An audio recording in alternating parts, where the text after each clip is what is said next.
Padre, dentro de este mundo de literalidad también hay que aceptar algo que es fundamental. Esa literalidad también tiene una enorme belleza plástica. También es así que ha generado una cantidad de arte impresionante, de las más bellas artes que existen, por lo menos en la historia de la humanidad. Aunque no se ha comprendido, fíjese qué paradoja, ¿no? Pero su belleza es incontrovertible.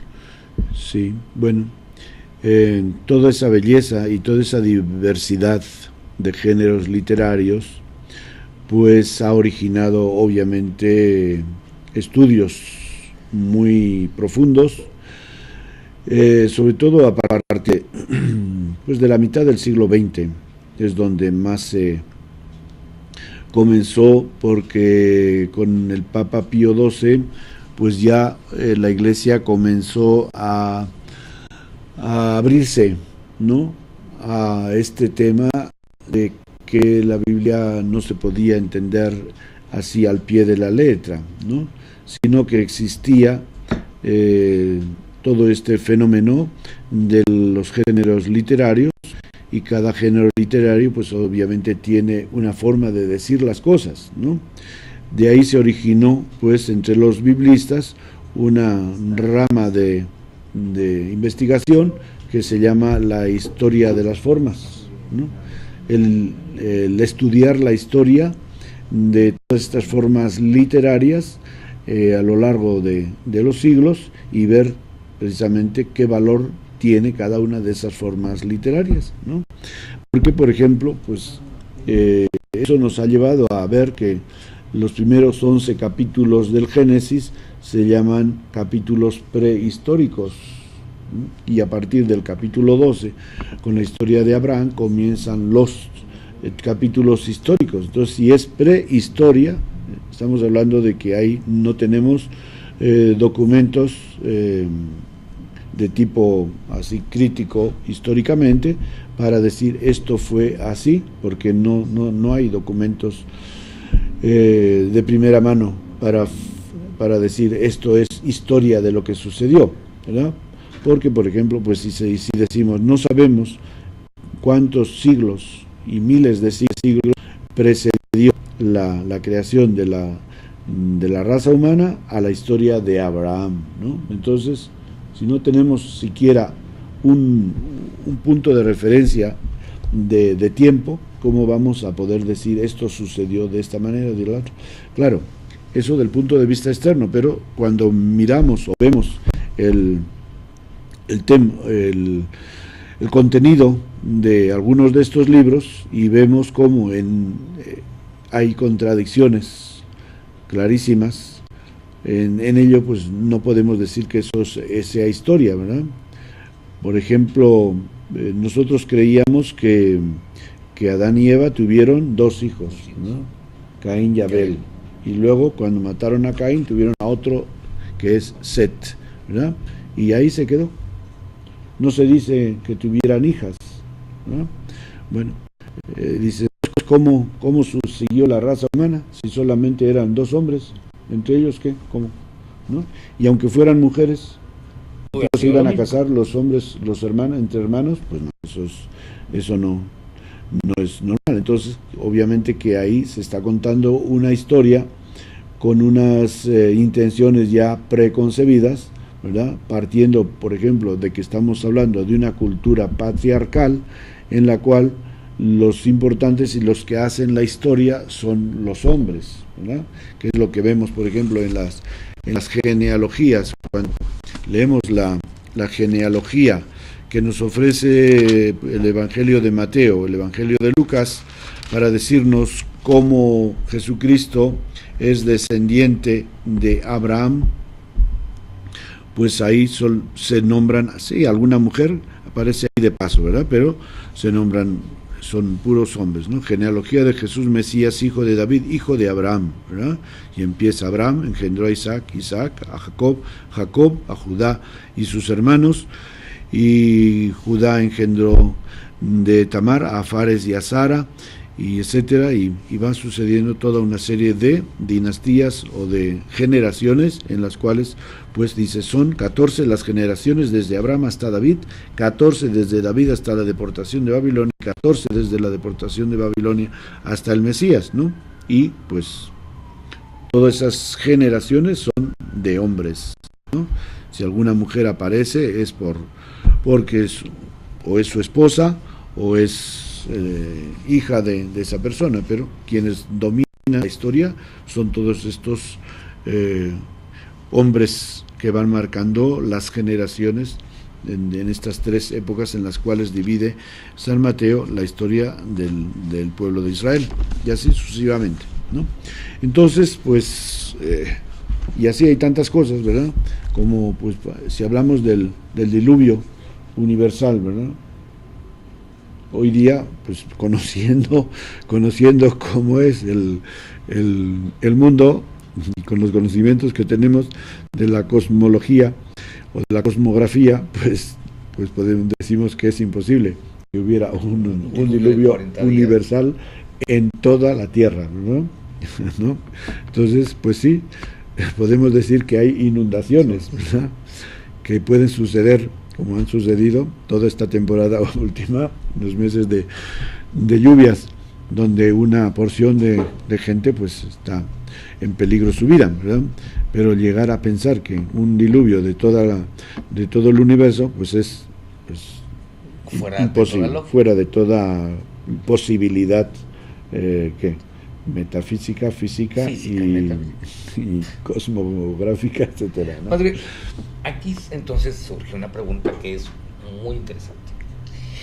Es obvio que el ser humano va creando como el mundo y después como su universo al sitio donde está. Hasta ahora que somos una aldea global, eso no existía. Por ejemplo, durante casi toda la historia conocida, los europeos creían que el mundo era Europa, sí, literal. Y por ahí nos podemos seguir. A este grado de lo que ahora pensaríamos que es una idea primitiva, ¿qué tanto se requiere uno adaptar para poder entender correctamente la lectura de la Biblia? Bueno. Estamos hablando de personas inspiradas hace 4 o 5 mil años. Uh-huh. Bueno, esto pues... obviamente con un contexto muchísimo más primitivo que el nuestro. Sí. Digamos que la Biblia pues está relacionada con una serie de ramas de la ciencia, ¿no?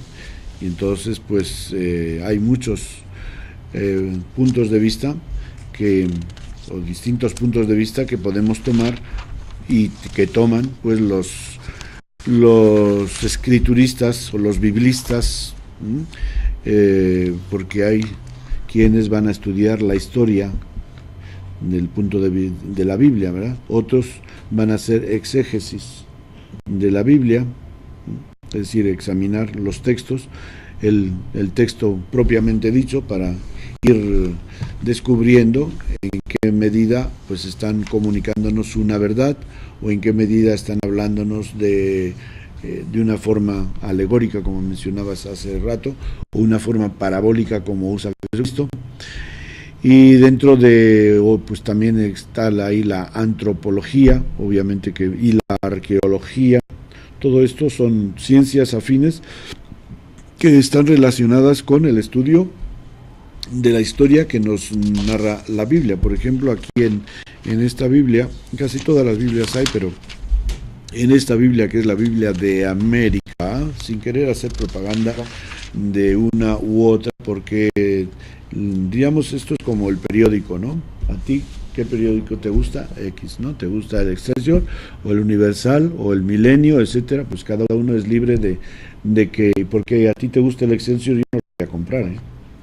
Yo tengo el mío, y etcétera. Entonces, ¿por qué? Porque cada uno le gusta un aspecto que desarrolla, porque cada periódico dice, este periódico es de tal línea o de la otra línea, entonces, y está hecho de esta manera. Para quien quiera esto, pues aquí lo tiene, y otro quiere, pues se tiene otro periódico.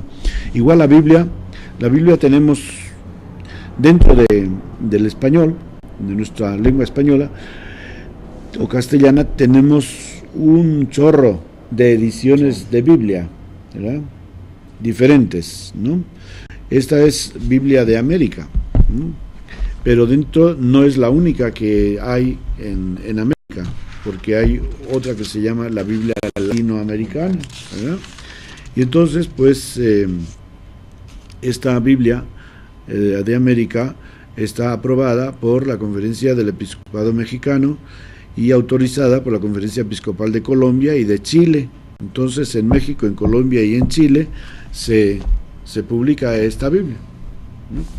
Y claro, si viene un caribeño a México y se quiere comprar la Biblia de América, aunque en su país no la vendan, pues no importa, la puede ver. O sea, no está, simplemente son formas en las cuales distintos países en la Iglesia está dando prioridad a una manera de ayudar a la gente a familiarizarse con el texto de la Biblia.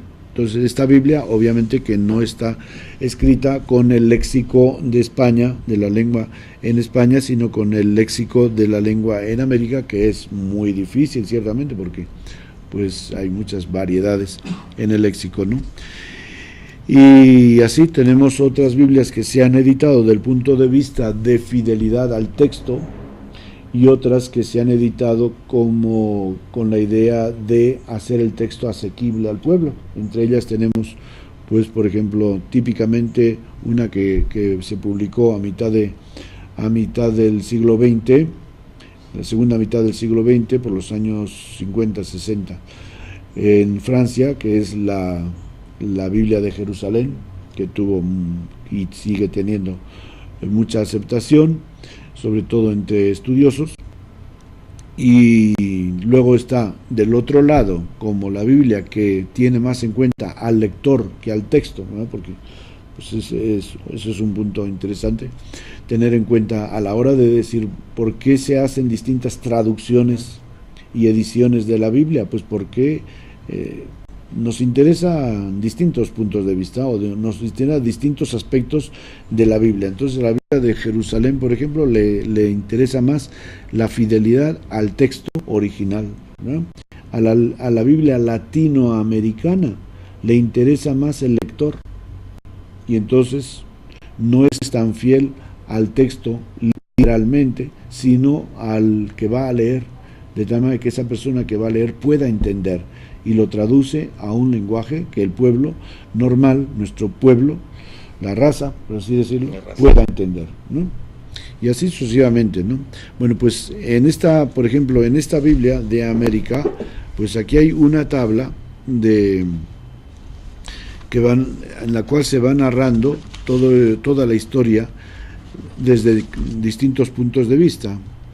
La historia civil, la historia bíblica y la actividad literaria, pero sobre todo historia civil e historia bíblica, para comparar cómo la historia bíblica pues va de la mano de la historia civil, y cómo eso ayuda pues a darle también credibilidad, ¿verdad?, a la historia del pueblo de Israel, que es la historia que nos cuenta la Biblia, ¿no?, partiendo particularmente de los patriarcas. Padre, esto deja el concepto, queramos o no, de que la complejidad que envuelve al mundo de la Biblia. Uh-huh. Y de ahí saca uno la conclusión de que con razón es un libro para leerse en toda la vida. Uh-huh. No es una novela que nos podamos ver de un jalón, sino es un libro o un compendio que tengamos que ir comprendiendo y viviendo en diferentes formas y etapas. En un minuto más regresamos y lo platicamos.